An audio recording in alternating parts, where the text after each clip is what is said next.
জেলখানা মানবতার জীবনযাপন করছে। আমি দায়িত্ব নিলাম এদেরকে অতি সত্তর মুক্ত করে আনবে।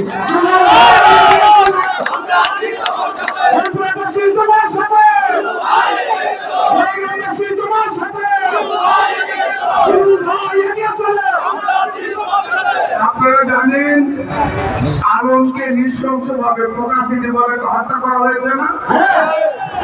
এই মামলা প্রত্যাহার করে সমস্ত আসামিকে খালাস দেওয়া হবে।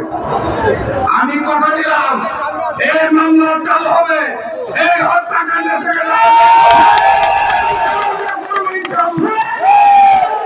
কিন্তু আমাদের কাছে আমার একটাই অনুরোধ, বাবু যখন মারা গেল আমি যে ঐক্য ওই বনপাড়ার মাটিতে দেখেছি, একরাম ভাই মরার আগে, বাবু মরার আগে যে ঐক্য আমি বনপাড়ার মাটিতে দেখেছি, আমাকে ওয়াদা করতে হবে আজকে এই সন্ধ্যাবেলা মাগরিবের আযান হবে। এখন এই সন্ধ্যাবেলা এই যে বিএনপি সমস্ত নেতারা এখানে উপস্থিত আছেন, সকলের সাথে ওয়াদা করতে হবে আগামী পার্লামেন্ট নির্বাচন পর্যন্ত আপনারা ঐক্যবদ্ধ থাকবেন কিনা? দুই হাত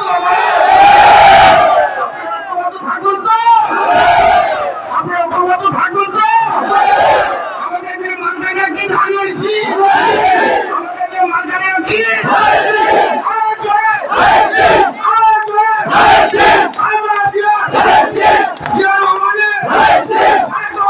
আমরা